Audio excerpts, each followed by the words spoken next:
The first call, obviously, was to Janet Dollard, trying to figure out what the game plan was going to be, what we were going to do next. Then started reaching out to fellow alums. Remember talking to Governor Schweiker, Congressman Fitzpatrick, all of us trying to figure out what it is that we could do to be part of the solution. And then ultimately ended up speaking to the larger community as a whole, trying to figure out ways in which we might be able to get a plan together that would be one that we could present to Archbishop Chaput in hopes of changing his mind in some way. We're fortunate to have a very talented board. You're talking about college, professors, you're talking about CEOs, COOs, at the lower level, the attorneys. So you had such a wide range of people at the table that came with an understanding of the problem, but an open mind as to how we should solve it. No one had the killer answer. So it was a lot of trial and error. At that point, you were in that period where, okay, we have to do everything we can to stay open. And that process was twofold.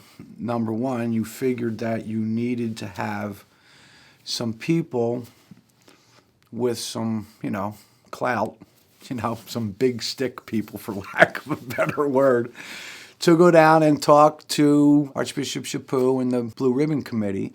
But at the same time, if this team succeeds, what's the value proposition? And if you're going to engage some folks to backstop you, for the lack of a better word, you better have a pretty good value proposition going forward, because up to that point in time, clearly the value proposition wasn't great, or else we wouldn't have been in the position that we were in. So from January 6th up until February 24th, it was all about that.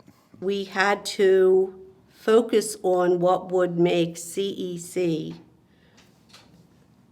stronger, to make it financially more viable, and at the same time to create an educational institution and the facilities and the fields and the academic programs, especially the academic programs, that makes CEC desirable for our surrounding community. The concept originally was just everybody was kind of jockeying to see how they could save their own school. And once all of these impressive alums from schools all throughout the Archdiocese realized there was strength in numbers, and if we could come together, that could make a huge difference in being able to ultimately save the system, or at least reinvent the system and give us an opportunity to prove the concept that if we were able to think differently about the way in which the schools are funded, the schools are administered,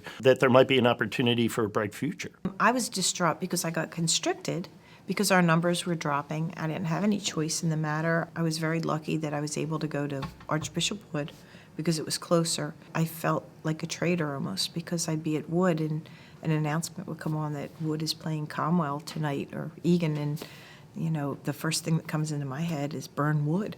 And, and I can't, because here's my homeroom.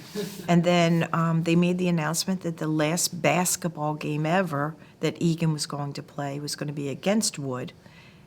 And I came to the game, and many of my students from Wood were playing in the game, and they came to me and said, "Why are you sitting on Egan's side?" And I said, "Guys, I teach you, but my heart is here.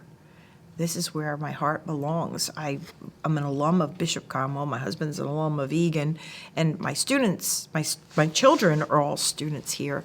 So I will cheer your victories as you make basket after basket, but Egan will win tonight." It felt like the entire student body, faculty, staff, alums, everyone was there.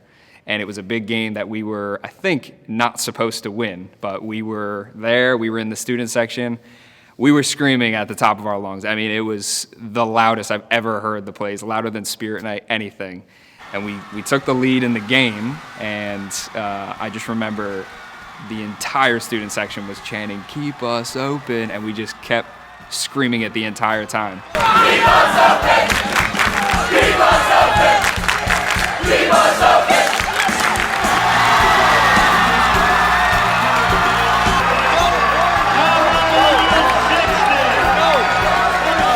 talking about all night long. Every time about the end, closing, the end, the end. We're not done yet, fellas. We got a long way to go. We're not done.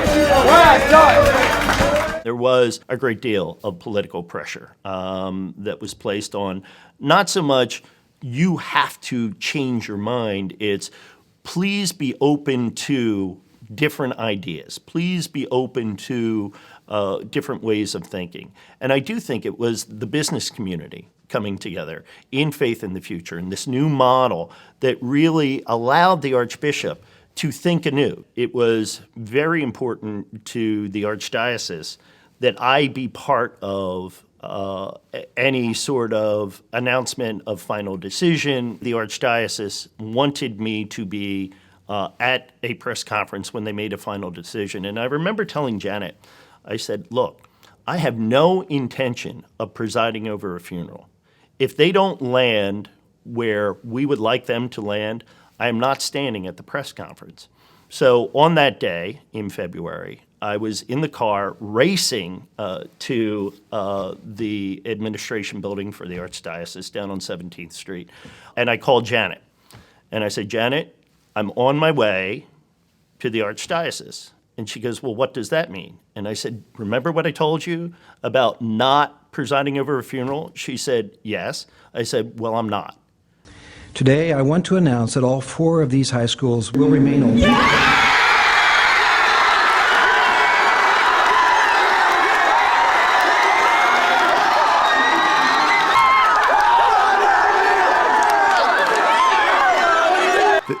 It's that sense of victory, you know. So you celebrate the victory as if we just won the Super Bowl.